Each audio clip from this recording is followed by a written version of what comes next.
very much of an expert on cybersecurity. It's been a very important thing to him and to what he does. And maybe I'll ask Rudy to say a few words. Well, thank you very, very much, Mr. President. First of all, congratulations on what is in fact a historic start of an administration.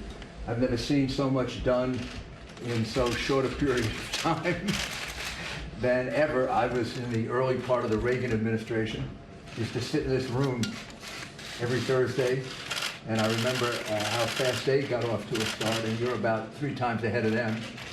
I don't remember the Roosevelt 1,000 days, but I think you may be ahead of him, and you're doing it without a cabinet, with 3, 4 members. It would help if the Democrats approved our cabinet, I will So, say. congratulations. And what you've been doing is keeping your promises, and this was one of your promises. One of your promises was to shore up our country, because one of the dangers we face, national security and crime, is cyber security. And a large part of our country, unlike other countries, is made up of the private sector.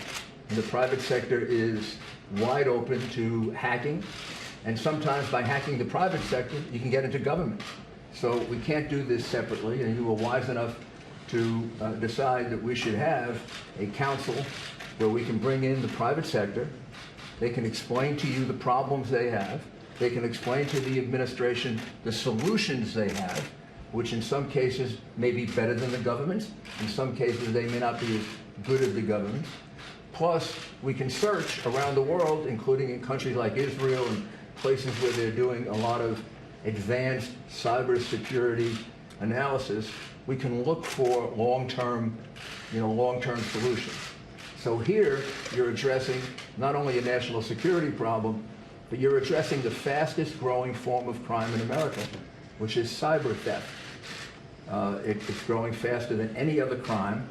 And finally, by speaking out on this and holding regular meetings on it, you're using the bully pulpit of the presidency to get the private sector to wake up. Some of the private sector has awakened to the fact that they have to do more about cybersecurity, but part of it hasn't. And as president, you are in a unique position to get the private sector to realize that they have to pitch in and help the government. And I'll work very closely with Jared and with Tom and Sebastian Gorka and all the people that you have that are working on this. And we'll take our priorities from you. If what you want to do is look at the grid, we'll bring in all the private grid companies and solution companies.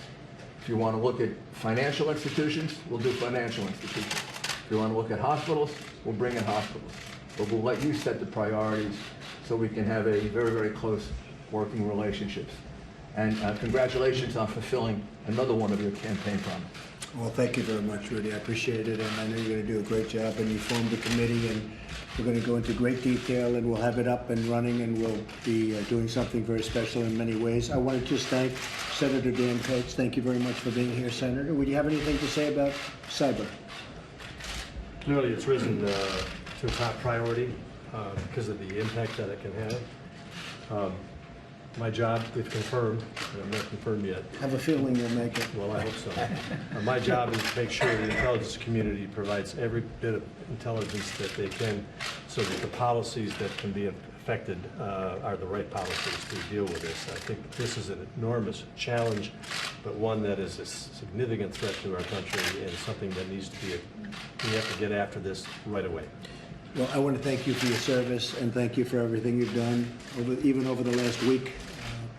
Your knowledge is amazing, and everybody has great respect, so thank you very much. And he thought he was going to leave after many years in the Senate and have a nice, peaceful life, and I called him. Dan, how about going a little bit longer? And we really do appreciate it. Thank you very much. And Admiral, thank you very much, Mike, for being here. Would you have anything to say about cyber?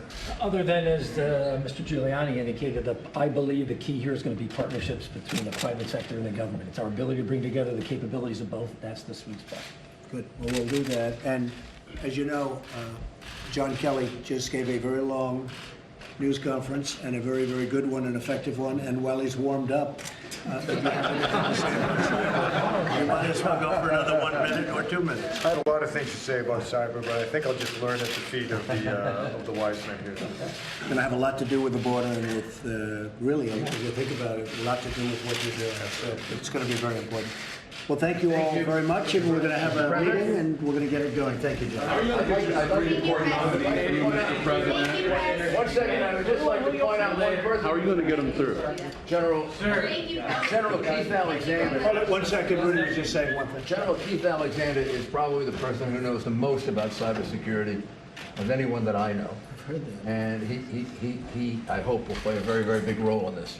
Look forward to supporting you, Mr. President. This man is a tremendous resource. Thank you. That's great. Thank you, General. That's very nice.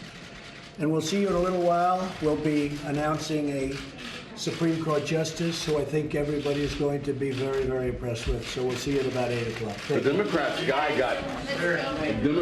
didn't get through, Mr. President. Thank you very much. Thank you. They say it got stolen.